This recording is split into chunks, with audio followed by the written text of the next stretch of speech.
The following video features excerpts taken from 5 recorded live lessons on painting with gouache.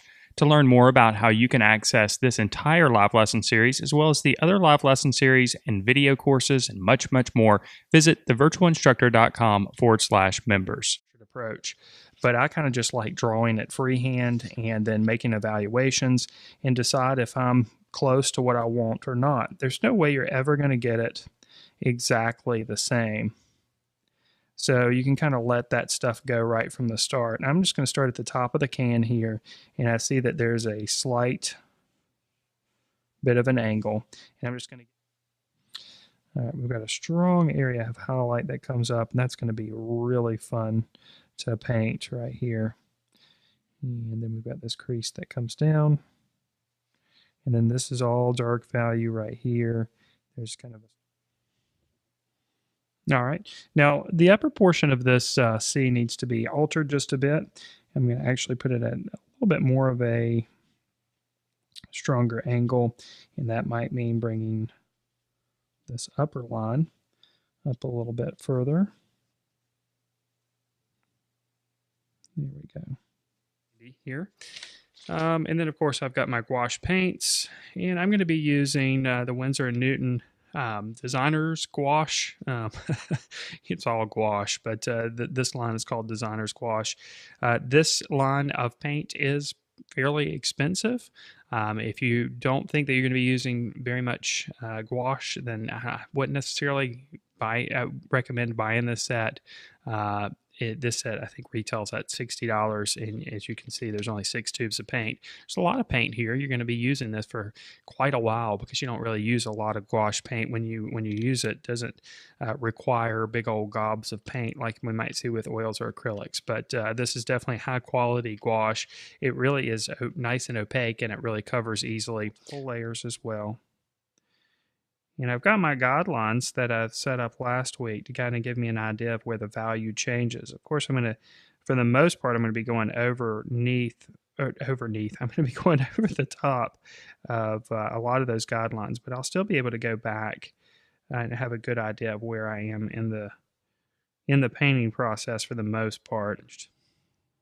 Okay, I got a little bit of black here in the mixture, and you can see how strong that black is. We got a darker value of the red coming across here. Let me go ahead and let that line be pretty strong.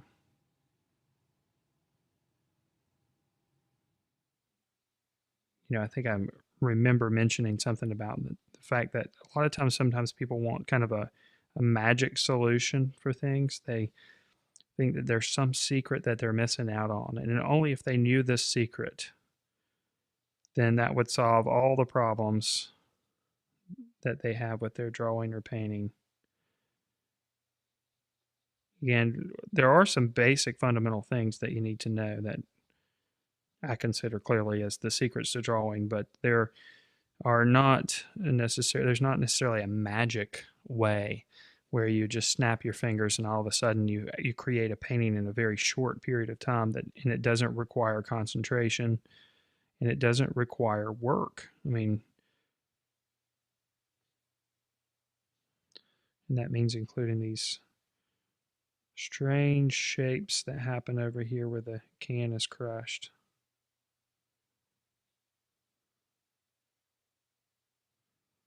And it's kind of weird to force yourself to make these darker shapes and things. It just doesn't feel right. Doesn't feel... So some of the areas where I'm making the value a little bit darker are going to be a little bit different in the reference than what's happening on the painting. I'm still looking at the overall shapes of the shadows and trying to keep those consistent. And I'm just kind of working around as I see areas that I want to address. You know, some people are going to want to work it with a little bit of more of a methodical approach, and sometimes I'm in the mood for that. Sometimes in the mood just to hop around in a drawing or painting. So sorry about that. All right, so we've created a little bit of a lighter value. Now we're going to just start going in just like we did with the shadows, the darker values, and then we're going to start putting the highlights. Now the question is, should I put these highlights these strong highlights. I'm going to try to put them in about the same location as they are existing on the can, even though that they're overlapping the letter where I've put them there. You kind of trust what you're seeing here. Let's put a little indication of some lighter values right here. And since this can is aluminum, clearly, we've got light hitting at all different kinds of strange angles because it's all crinkled up. And that's producing some highlights in some unexpected areas as well. So it's not going to be like you would normally expect from when you have a strong defined light source from one direction. And there's lots of opportunities to do so. Again, it's like every time I look at the can, I see more highlights and more actually shadows that we've missed, but more areas I highlight. Exactly white. Now, in our painting, we're gonna be able to put some areas that are white and get away with it. But we also need to pay attention that the value of the color that's happening right up here is lighter than the value of the color that's happening right here. In fact, this has almost got a little bit of a yellow tint to it. And then right here, it changes and it gets darker. And it gets a little bit lighter right there, and then it gets super dark over here. So we're not going to be really dealing with white per se. So we're going to be mixing a lot of different values of, well, basically of gray.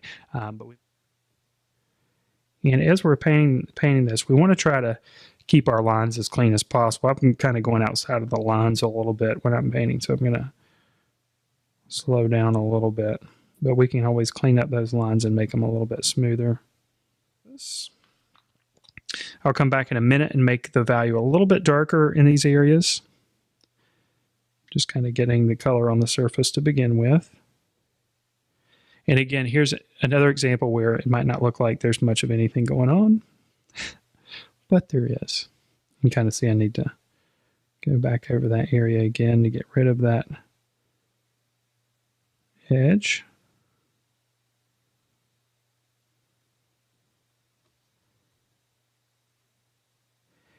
And of course, you can work super slowly if you want and just bring this to a level of really, really high detail if you want. With that a little bit. All right, there's a little bit of a darker piece right there. And I'm just kind of comparing that to that darker edge that happens. And let's go ahead and just bring a little bit over here. And this is where I'm getting a little bit creative anyway. Okay, so this whole area is pretty much darker. Most of this A is darker. It's going to get lighter right here, and then we'll put a little bit of variation in the value on the inside as well. So we're going to go ahead and use that darker gray. And when I say darker gray, I'm sure you know this is not a darker gray. It is a very light gray, but it's darker than the white, clearly. And when I say white, I mean the mixture of white and yellow. Kind of blend that transition there. Again, this was just let me zoom back in there so you can see what's going on here. And you just want to make sure that you don't have too much water on your brush. But see, by just going over the top of it, we can kind of basically just manipulate it on the surface and tone it down. And there's no right way or wrong way. There are, of course, ways that are more efficient than others. I'm not necessarily saying that this is the most efficient way to work, but it is one way to do it, that's for sure. Maybe just a little bit more water on the brush. Again, we want the application to be strong enough so that it's a solid application, but we also want it to be fluid enough that it kind of flows. We don't have to work too hard to get a lot of material on the surface. So now with a little bit of a darker value here, we're going to add a little bit of the illusion of the form of the top thingy. the tab, I guess. And this is just really, again, just a base color, and then we'll adjust the values once it's in place.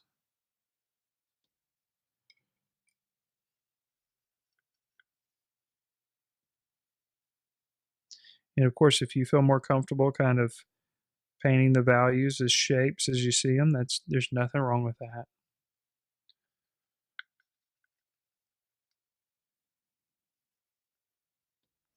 And here again, we want just enough water so that it's able to be very fluid and it's easy to make the paint flow on the surface, but it's not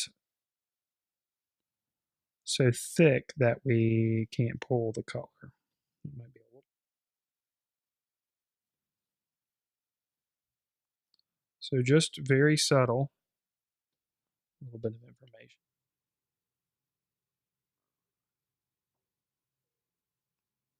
And then the 2.